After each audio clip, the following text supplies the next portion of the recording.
বর্তমান পৃথিবীর সবচেয়ে সফল মানুষগুলোর কথা যখনই আমরা ভাবি তখন আমাদের মনে হয় যে তাদের মতো হতে গেলে আমাদের হয়তোবা অনেক কিছু করতে হবে, হয়তোবা অনেক টাকা পয়সা লাগবে, অথবা চমৎকার একটি ইউনিক আইডিয়া লাগবে, অথবা প্রচুর পরিমাণ পরিশ্রম করতে হবে। কিন্তু এখন কথা হলো, একজন সফল বিজনেসম্যান হওয়া কি এতটাই সহজ? শুধুমাত্র টাকা, ইউনিক আইডিয়া আর পরিশ্রম করলেই সফল ব্যবসায়ী হওয়া যাবে? এটি কখনোই নয়।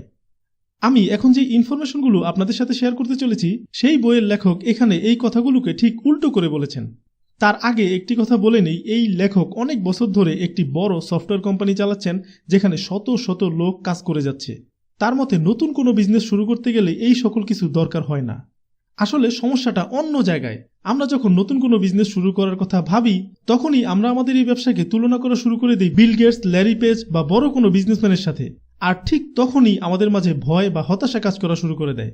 লেখকের মতে আমাদের আসলে বিষয়গুলোকে এত বড় পর্যায়ে নিয়ে গিয়ে না ভেবে প্রথমে এটাকে আমাদের সাইড ইনকাম হিসেবে ভাবা উচিত, যে কাজগুলো আমরা আমাদের লেখাপড়া বা চাকরি বা অন্য কোনো কাজের পাশাপাশিও করতে পারি। আর অবশ্যই আমাদের ব্যবসার আইডিয়াটি হতে হবে প্রফিটেবল এবং সাস্টেনেবল। লেখক বইটিতে তার বহু বছরের অভিজ্ঞতার মাধ্যমে নতুন স্টার্টআপ কিভাবে সফল হওয়া যায় সেই মূলনীতিগুলোকে খুব সুন্দরভাবে তুলে ধরেছেন। আমি এই বিষয়গুলোকে দুটি সেন্টেন্সের মাধ্যমে বলছি এবং তারপরে সেই দুটি সেন্টেন্সের ডিটেলসে বলবো। 1. Sketch the itch with core minimum এবং 2. Fight passionately with less. এই দুটি সেন্টেন্সের মধ্যে আমি আপনাদেরকে কার্যকরী 4টি মূলনীতি ইতিমধ্যে বলে ফেলেছি, তো চলুন এগুলোর এক্সপ্লেন করা যাক। Number 1, sketch the itch. বিষয়টি আমি আপনাদেরকে একটি সত্য ঘটনার মাধ্যমে বলছি। ভিক থিলস, যিনি আমেরিকার একটি বড় ব্যান্ডের ড্রাম বাজাতেন, তিনি যদিও অনেক ভালো ড্রাম বাজাতেন কিন্তু তারপরও তিনি তার নিজেকে সন্তুষ্ট করতে পারছিলেন না, খুব হতাশায় ভুগতেন তার এই ড্রাম বাজানোকে নিয়ে। এর কারণ ছিল তিনি যে দুটি স্টিক দিয়ে ড্রাম বাজাতেন সেই দুটি স্টিকের ভর বা সাইজ একটা আরেকটা থেকে অনেকটা ভিন্ন ছিল। আর আকার আকৃতি বা ভরের এই পার্থক্যের কারণে ড্রাম থেকে যে আওয়াজ বেরোচ্ছিল তার পিচ লেভেলের অনেকটা পার্থক্য তিনি উপলব্ধি করেছিলেন। তখন তিনি হতাশা থেকে বের হওয়ার জন্য রিসার্চ করতে শুরু করলেন। তিনি একটি নির্দিষ্ট সময় পর একই সাইজের এবং একই রকম ভরের দুটি স্টিক নিজেই বানিয়ে ফেললেন। তারপর তিনি দেখলেন তার মন মতো সাউন্ড আসছে ড্রাম থেকে। তিনি এটি সমাধানের পর একটি ড্রাম স্টিকের কোম্পানি দিয়ে দেন। আর তারপর থেকে আজ পর্যন্ত তার কোম্পানি পৃথিবীর সবচেয়ে বড় ড্রাম স্টিক কোম্পানি হিসেবে পরিগণিত হয়েছে এবং সারা বিশ্বের স্টিক মার্কেটের প্রায় 60% তার কোম্পানির দখলেই রয়েছে। ঠিক একই রকমভাবে বিল বাউম্যান যখন একজন স্ট্রাক কোচ হিসেবে দায়িত্ব পালন করছিলেন তখন তিনি স্বল্প মূল্যের এক ধরনের লাইট জুতা খুঁজতে চেয়েছিলেন, কিন্তু মার্কেটে খুঁজে তিনি তার মন মতো কোনো লাইট জুতাই পাচ্ছিলেন না। এরপর তিনি নিজেই রাবার নিয়ে মেশিনের মাধ্যমে এক ধরনের হালকা এবং স্বল্প মূল্যের জুতা আবিষ্কার করে ফেলেন, যেখান থেকে আজকের নাইকি কোম্পানিটি প্রতিষ্ঠা লাভ করে। আর নাইকি কোম্পানিটিকে আজ আমরা কে না চিনি বলেন? তার মানে এই নাইকিও কোনো একটি প্রবলেম সলভের কারণেই আজ দুনিয়াতে এসেছে। ঠিক একইভাবে লেখক প্রথম একটি কোম্পানি শুরু করেছিলেন যাদের কাজ ছিল কনসালটেশন, কিন্তু একটা সময় গিয়ে তিনি উপলব্ধি করলেন যে এই যে সকল ব্যবসা তার ম্যানেজ করার জন্য মার্কেটে তেমন কোনো ভালো ম্যানেজমেন্ট টুলস অ্যাভেলেবেল ছিল না। তখন তিনি তার পার্টনারের সাথে আলাপ আলোচনা করে একটি ম্যানেজমেন্ট সফটওয়্যার বানিয়ে ফেলেন, আর সেখান থেকেই তার আজকে $1 মিলিয়ন সফটওয়্যার কোম্পানিতে পরিণত হয়েছে। এই তিনটি উদাহরণ থেকে আমরা একটি কমন বিষয় দেখতে পাই যে তিনজনেই প্রত্যেকেই তাদের কোম্পানি শুরু করার আগে একটি সমস্যার মুখোমুখি হয়েছিলেন, তারপর কিভাবে এই সমস্যাটিকে সমাধান করা যায় এটিকে নিয়ে গবেষণা করেছেন, আর এখান থেকেই সৃষ্টি হয়েছে তাদের $1 মিলিয়ন কোম্পানি।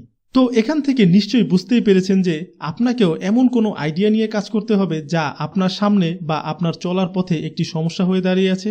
সেই সমস্যাকে সমাধান করেই আপনার নতুন বিজনেস শুরু হতে হবে, কারণ এই সমস্যা থেকে কিভাবে বের হওয়া যাবে বা এই সমস্যা মানুষের জীবনে কতটা প্রভাব ফেলতে পারে সেটা একমাত্র আপনিই ভালো জানেন, কারণ আপনি এই সমস্যাগুলোতে প্রতিদিনই পড়ছেন। আর আপনি নিশ্চয়ই আজও কোনো না কোনো দৈনন্দিন সমস্যায় ভুগছেন, সেটিও কোনো না কোনোভাবে বিজনেসে পরিণত করা যেতে পারে। এখানে একটা বিষয় ক্লিয়ার, শুধু ইউনিক আইডিয়া থাকলেই হবে না, সেই ইউনিক আইডিয়া দিয়ে তৈরি করা প্রোডাক্ট বা সার্ভিসটির চাহিদাও মানুষের থাকতে হবে। আবার আপনি যদি অন্যের সমস্যা খুঁজে নিয়ে কাজ করা শুরু করেন তাহলে সেই বিষয়টি নিয়ে বিজনেস করার মানে হলো অন্ধকারে ঢিল চালানোর মতো। সেখানে আপনি সফলও হতে পারেন আবার নাও হতে পারেন। Number 2, core minimum. ধরুন আপনি রসমালাইয়ের বিজনেস করতে চাচ্ছেন। কি নাম শুনে খুব খেতে ইচ্ছে করছে, তাই না? এর প্রধান কারণ হলো রসমালাইয়ের আকর্ষণীয় স্বাদ। এখন এই ব্যবসা শুরু করার জন্য অবশ্যই আপনার অনেক কিছু দরকার, যেমন একটা দোকান, কিছু কর্মচারী, আনুষঙ্গিক জিনিসপত্র। আপনি হয়তো শুরুতেই এগুলোর পেছনেই অনেক ছোটাছুটি করবেন, টাকা পয়সা খরচ করবেন, পরিশ্রম করে ফেলবেন, আর এর মাধ্যমেই আপনি আপনার প্রধান ফোকাস থেকে শুরুতেই সরে গেছেন, কারণ আপনার শুরুতেই ফোকাস দেওয়া উচিত ছিল আপনার রসমালাইয়ের স্বাদের উপর। দেখুন, আমরা নিজেরাও এমন অনেক দোকানে খেতে যাই বা এমন অনেক জায়গায় খেতে যাই যেই জায়গাগুলো অনেক বেশি পরিমাণ সাজানো নেই, গোছানো নেই বা অনেক পুরনো। তারপরও আমরা কেন যাই? কারণ সেই জায়গার খাবারগুলো আমাদের আত্মার সাথে মিশে আছে, সেই জায়গার খাবারগুলোর টেস্ট আমরা সারা জীবনেও ভুলতে পারি না। আর এটিই হলো সেই বিজনেসের মূল রহস্য। তাই অবশ্যই একটি বিজনেস শুরু করার পর মূল ফোকাসটা কোথায় দিতে হবে, মানে প্রোডাক্ট বা সার্ভিসের মূল ফোকাসটা কোথায়, সেটি আপনাকে খুঁজে বের করে সেটিতে প্রধান মনোযোগ দিতে হবে। আর এরপর যদি অন্য কোনো সাইডে কোনো গ্যাপও থাকে, তারপরে দেখবেন আপনার বিজনেস খুব ভালোভাবেই উঠে যাচ্ছে। লেখক যখন তার ব্যবসা শুরু করেছিলেন তখন শুরুতেই হাইলি স্ট্যান্ডার্ড একটি অফিসের বদলে শেয়ার করা একটি অফিস ব্যবহার করতেন। কাস্টমারদের সমস্যা শোনার জন্য তিনি কোনো লোক না নিয়োগ দিয়ে নিজেই কল সেন্টারের কাজটি নিজেই করতেন। যখন তাদের ব্যবসা চারিদিকে ছড়িয়ে পড়েছিল, ঠিক তখনই তিনি ওই জিনিসগুলোকে হাইলি স্ট্যান্ডার্ড লেভেলে নিয়ে গিয়েছিলেন। তাই ব্যবসার শুরুতে অবশ্যই আপনাকে একটা বিষয় মাথায় রাখতেই হবে, আপনার প্রোডাক্ট দেখতে কতটা সুন্দর সেটা আসল কথা নয়, আসল কথা হলো আপনার প্রোডাক্ট কতটা কার্যকরী। পড়াশোনা শেষ করে হয়তোবা আপনি লাখ লাখ টাকা দিয়ে যে কোনো চাকরি বা ব্যবসা শুরু করতে পারেন, কিন্তু আপনার চেয়েও তার ব্যবসা অনেক বেশি প্রফিটেবল হবে যে ঘরে বসে সাধারণ কোনো একটি জায়গায় বসে নিজের বিজনেসকে অনেক কষ্টের মাধ্যমে চালিয়ে যাচ্ছেন। উদাহরণস্বরূপ আমি আমার নিজের কথাই বলছি। আমি যখন লাইফ সলিউশন চ্যানেলটিকে শুরু করেছিলাম তখন আমি এভাবে করে ভাবিনি অনেক বেশি পরিমাণ অ্যানিমেশন শিখতে হবে, একটা দামি মাইক্রোফোন কিনতে হবে, একটি সুন্দর স্টুডিও সেট আপ করতে হবে বা অনেক দামি কম্পিউটার লাগবে। আমি আসলে এমনটি কোনোভাবেই ভাবিনি। আমি প্রথমত একটি টপিক সিলেক্ট করেছি, যেটা হলো বুক সামারি। এরপর সস্তা একটি মাইক্রোফোন কিনে সাধারণ একটি অ্যানিমেশন সফটওয়্যারের মাধ্যমে শুরু করেছিলাম আমার এই চ্যানেলটি, যার ফলাফল আজকে আপনারাই দেখছেন। Number 3, fight passionately. যখনই আপনি কোনো সমস্যার সমাধান বের করতে পারবেন, মানে কোনো প্রকার প্রোডাক্ট বা সার্ভিস বের করবেন, তখন সেটিকে কিভাবে মানুষের কাছে পৌঁছাবেন, এখন সেই বিষয়টি বোঝা যাক। আপনার মতো অনেকেই হয়তোবা সেই সমস্যাগুলোর সমাধান আগেই বের করে ফেলেছেন। এখন কথা হলো হাজারো সমাধানের মধ্যে কিভাবে আপনার সমাধানটি মানুষকে দৃষ্টিগোচর করাবেন। এর জন্য আপনাকে আপনার কম্পিটিটরদের সাথে যুদ্ধ করতে হবে। আমি কিন্তু মারামারির কথা বলছি না, আমি বলতে চাচ্ছি আপনি আপনার প্রোডাক্ট দিয়ে অন্যদের চেয়ে আপনার বিজনেসকে সবার চোখের সামনে এনে তুলে ধরুন। একটা উদাহরণ দেই, চলুন আমাদের দেশের প্রেক্ষাপটেই একটা উদাহরণ দেই। স্প্রাইটের কোমল পানীয়, যা আমরা সবাই চিনি, তারা তাদের অ্যাডভার্টাইজমেন্টের মাধ্যমে বলে থাকে স্প্রাইট নাকি একদম ক্লিয়ার পানি। এখন কথা হলো অন্যান্য যে কোম্পানিগুলোর পানীয় বিভিন্ন গাঢ় রঙের হয়ে থাকে, সেগুলো কি তাহলে ক্লিয়ার না? হ্যাঁ, সেগুলো অবশ্যই, সেগুলোও ক্লিয়ার। কিন্তু এই কথাটির কারণেই স্প্রাইটকে অন্যান্য কোম্পানির কাছ থেকে একটু আলাদা করে রেখেছে, যেটি আপনার আমার দৃষ্টিগোচর হয়। আর এই মার্কেটিংটির কারণেই ইনডাইরেক্টলি স্প্রাইট অন্যান্য কোম্পানিদের সাথে ফাইট করে তাদের বাজার ধরে রেখেছে।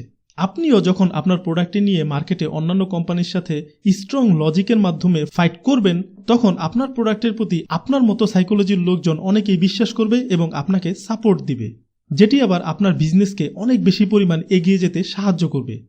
Number 4, with less.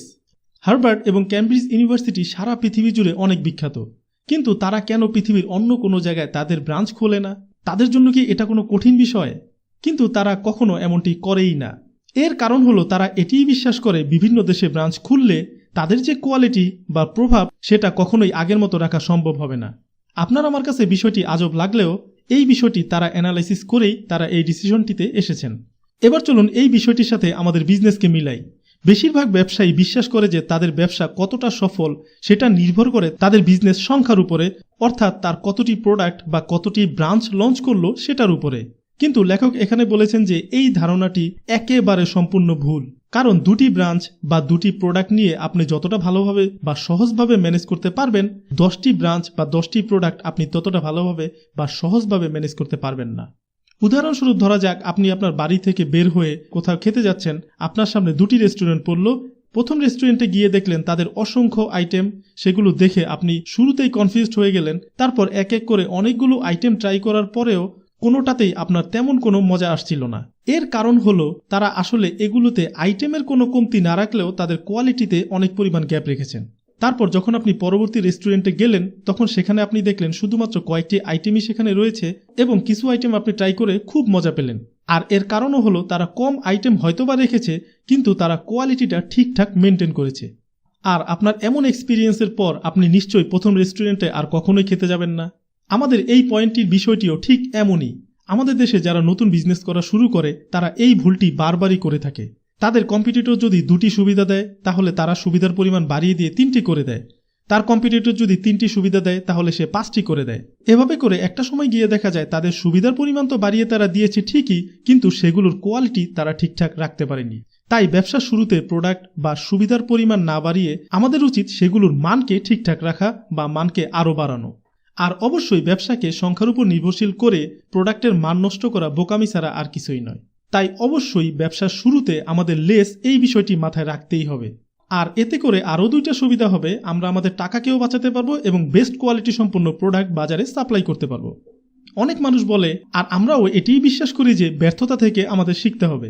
কিন্তু লেখক বলেছেন ব্যর্থতা থেকে আমরা শুধু কোন কাজটি করা যাবে না সেটি শিখতে পারি, এটি কখনোই শিখতে পারবো না যে কোন কাজটি আমাদের করতে হবে। তাই আমাদের শিখতে হবে সফল মানুষদের কাছ থেকে দেখে এবং জেনে। আজকের এই মাইন্ড ব্লোয়িং কথাগুলো আমি আপনাদের সাথে শেয়ার করলাম ডেভিড জেসনের লেখা বই ওয়ার্ক থেকে। বইটি পড়ার পর কোনো এক বিলিয়নার এটিই বলেছিলেন, আমার সামনে যদি 2 জন লোক নতুন ব্যবসা শুরু করে, যার প্রথমজন একজন MBA করা আর অপরজন ওয়ার্ক বইটি ভালোভাবে পড়া, তাহলে আমি অবশ্যই দ্বিতীয় জনের উপরই টাকা ইনভেস্ট করব। অনেকগুলো ইনফরমেশন দিয়ে দিলাম একটি ভিডিওতেই। ভিডিওটি কেমন লাগলো অবশ্যই কমেন্ট করে জানাবেন, আমি আপনাদের প্রতিটি কমেন্টসই পড়ব। এখন আমি আপনাদের সাথে আরও একটি কথা শেয়ার করতে চাই, সেটি হলো আপনারা অনেকেই আমাকে বলেন, ভাই নিজের উপর বিশ্বাস দিনকে দিন হারিয়েই ফেলছি, মনে হচ্ছে আমাকে দিয়ে আর কিছুই হবে না। তারা অবশ্যই আমার এই ভিডিওটি দেখে নেবেন, আশা করি আপনার প্রবলেমটি সলভ হয়ে যাবে। আমি ভিডিওটির লিঙ্ক এই ভিডিও ডেসক্রিপশন এবং কমেন্ট সেকশনে দিয়ে দিব, যেন আপনারা সেই জায়গা থেকেও ক্লিক করে দেখে নিতে পারেন। এই ভিডিওটি লাইক দিবেন, শেয়ার করবেন অন্যের উপকারের জন্য। আর যারা এখনও আমাদের লাইফ সলিউশন চ্যানেলটিকে সাবস্ক্রাইব করেননি, তারা অবশ্যই সাবস্ক্রাইব করে বেল আইকনে ক্লিক